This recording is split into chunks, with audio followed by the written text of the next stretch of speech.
So if you were to meet one of my clients, you would typically think you would like her. You know, I like them. These women are women of influence.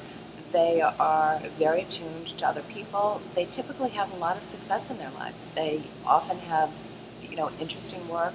They often have lovely partners. They are often mothers. They have pretty full lives. And when I meet them, even though they come to me in great shame and great distress and sort of at a moment in time when they really feel like, they can't do it this way anymore. They can't have the secret weighing them down. They're feeling very weighed down and heavy. However, lots of parts of their lives are working. Where it's taking a toll on them is internally. There's a great sense of them betraying themselves. There's a great sense of pain.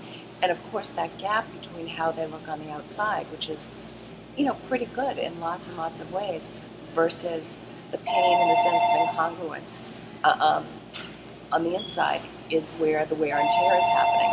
And because these are women that also have, some strong spiritual seeking about them, they're looking for something higher. They're looking,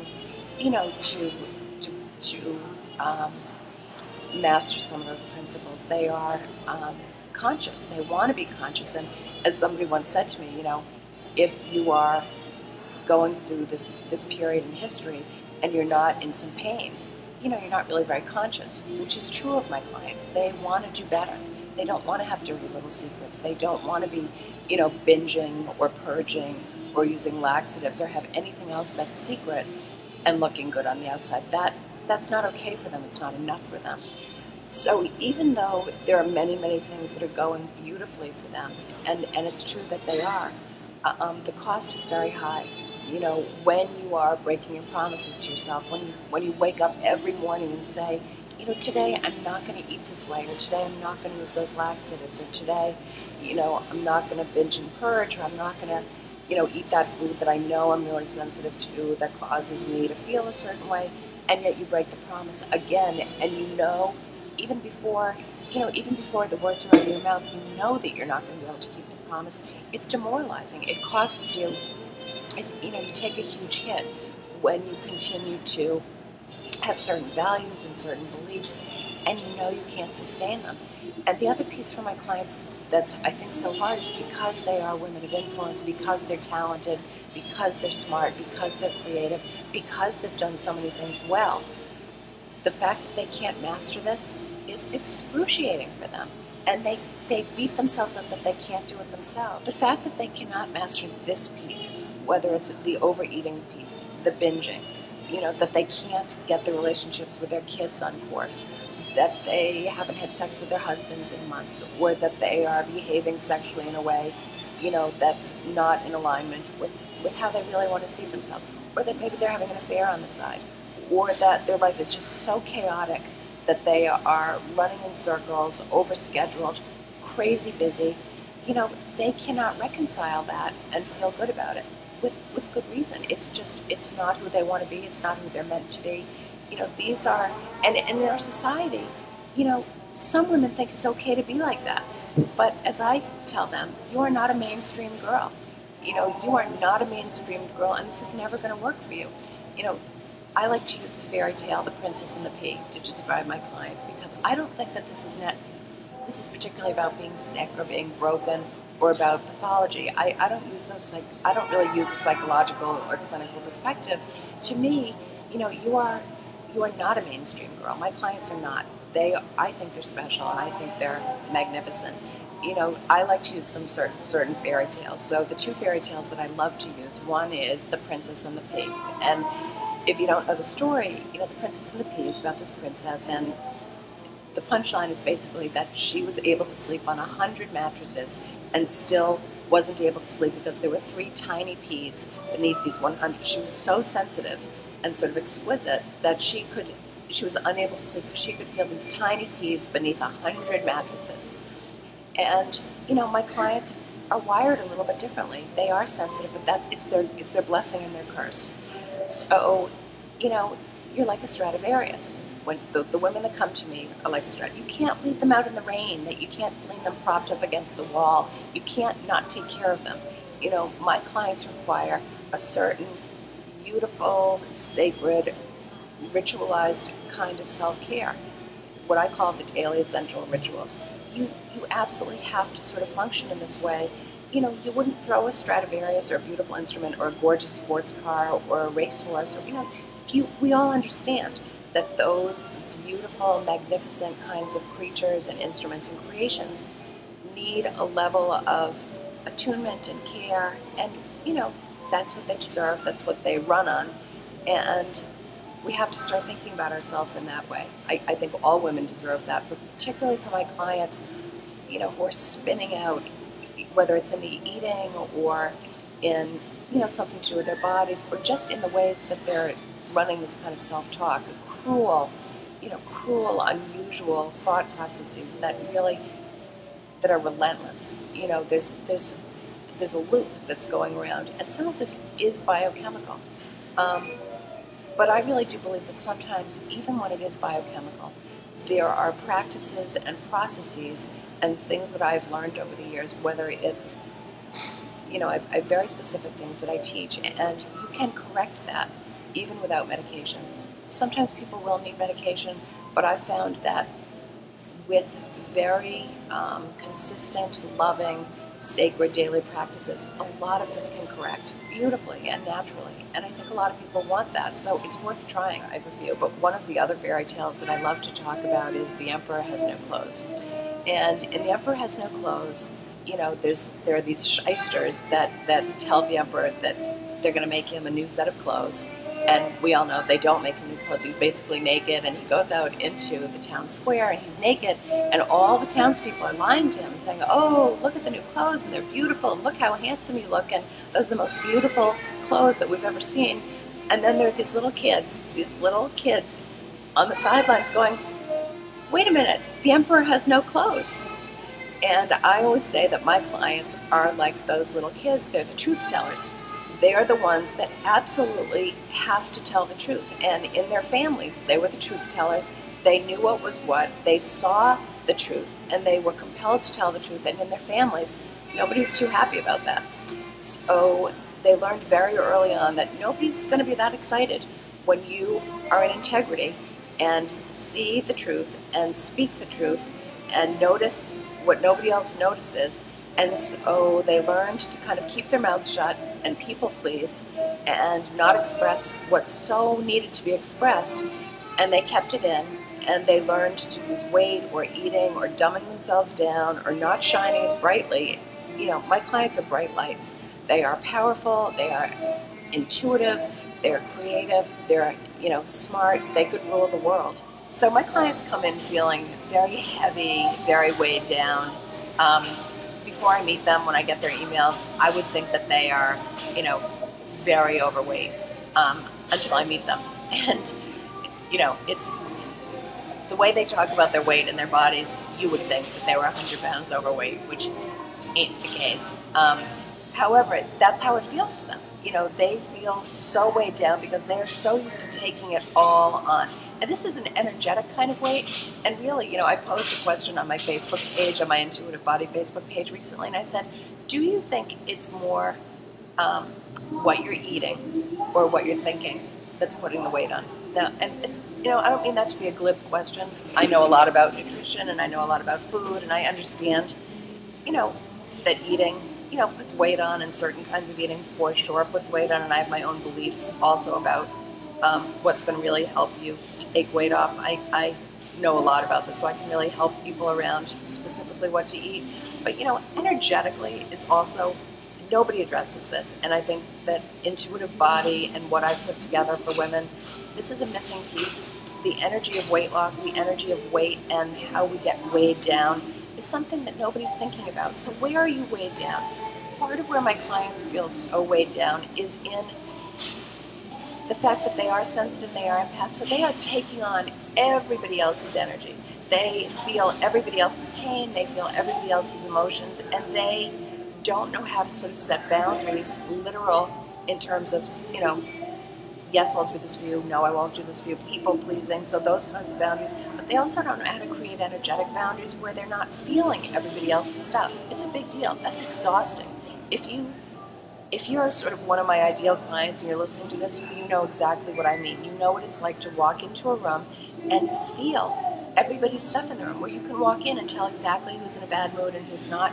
When I ask my clients, like an initial interview, can you walk into a room and feel what everybody else is feeling? 99 out of 100 clients will say, yeah, that's me. So if you're listening to this, you probably know what I mean right off the bat. But heaviness comes from other places. It also comes from over-responsibility. So whatever's going on, you take on too much of it. You assume too much of, the blame or fixing it or the outcome. Heaviness can come from even too much clutter in your closet. Having too much stuff, having a room that's just become unmanageable in your house, having a bedroom that you hate can weigh you down. Having a marriage where things don't get talked about and you don't know how to move the energy there and you don't know how to sort of lighten up the relationship can weigh you down. Having a job where you don't know how to negotiate, any relationship where you don't know how to negotiate and sort of put protection around yourself and learn how to speak. Eating and food, just for one of the big things that I work with clients around, the energy is stuck. It's your throat chakra. Your throat chakra is blocked because you do not know how to negotiate and speak up and feel safe around speaking around what you need, what you will and won't take, and feel safe around doing that. Part of what I do for my clients is give them permission. Yes, it's okay to say that, and this is how you say it, and this is what you say to your teenager, who's being bratty, and this is how you phrase that with your husband, and this is maybe how you approach your client when they're asking you for more than you're able to give, or asking for something, that's just not in the realm of, sort of the right amount. My clients don't know what's too much and what's not enough. So whether it's around eating too much or not eating enough, or whether it's around working too much or what's enough, or those questions around what's too much and what's enough and what's not enough are questions that exist everywhere.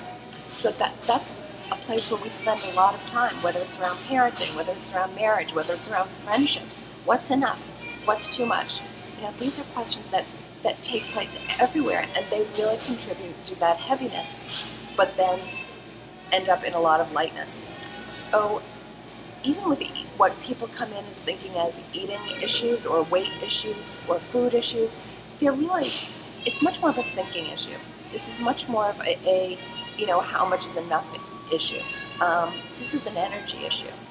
And so when people start thinking it's code, it's really code around enough and how much and permission and things like that. When you start sorting it out that way and start also sort of making the connection between what's going on in your head and my clients are very cerebral people and they overthink everything, but there's a huge disconnect between the thinking and feeling it in your body. And the reason that I named my business Intuitive Body is because when you drop down and come into this space between your heart and your belly, there's a lot of information in there. And if you have had any kind of emotional trauma or physical trauma, typically you don't want to hang out in this space. It can be very uncomfortable and painful.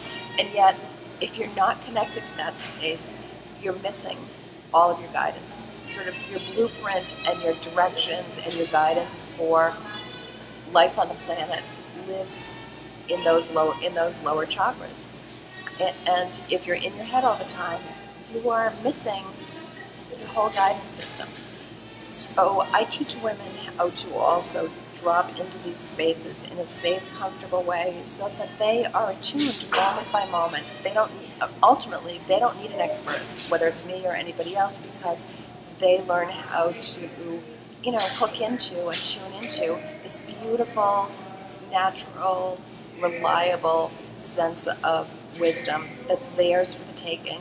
And they're all set. So at the beginning, we work in a way that's very, very close and very, very intimate, and it really is all about the relationship. And my clients that come that really get it, and that really, do the beautiful work that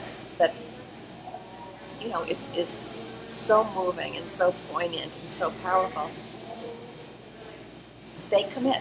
They commit to the relationship, and they always tell me the same thing. They always say, I was really scared and I didn't know if it would work, and I tried everything else, and I was very let down, and I'd had all these other therapists, and they said they were specialists, and blah blah blah, and none of it worked, and I really didn't know if you would work, and I was really scared to try, and I was really scared to pay the money.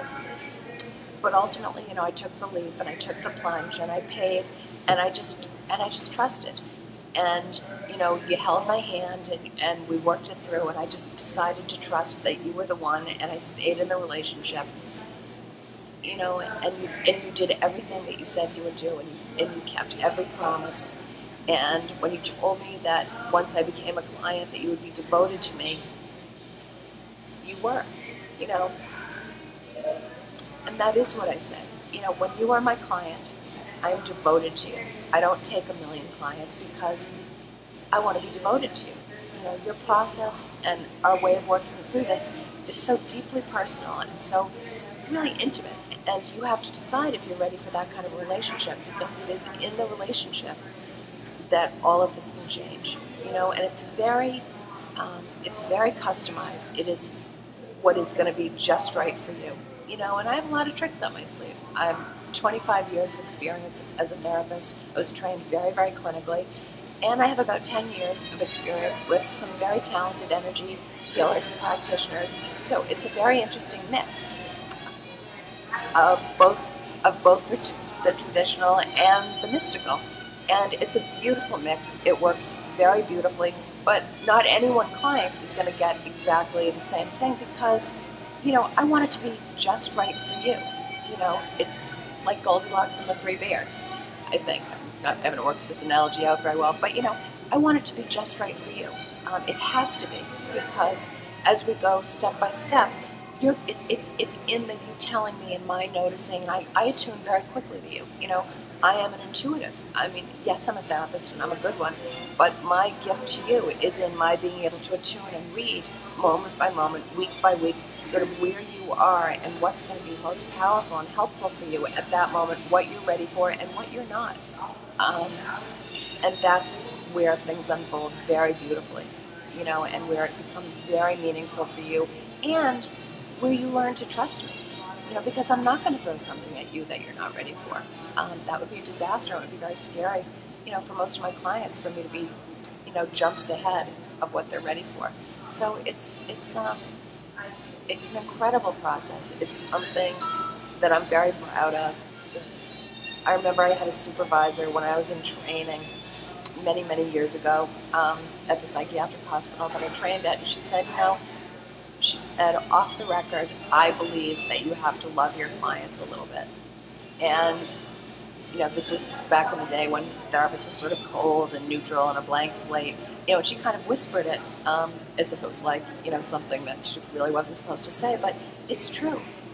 You do have to love. I believe you do have to love your clients a little bit, because this is heart open, and heart open means that you feel, both of us are changing, both of us are, moving through this process together, and, there's nothing more beautiful, there's nothing more gratifying, there's nothing that I would rather do, year in and year out. My clients come to me when they are absolutely ready to break some big patterns. They come when they can't take it anymore, and they know that it is time to disrupt the pattern that they just can't live with anymore. And when they leave, they are, I don't like to use the word grown up, but they are grown up. They have come in, they have become women of beauty, of grace. They become ready to walk in the world with their heads up high. And that's something.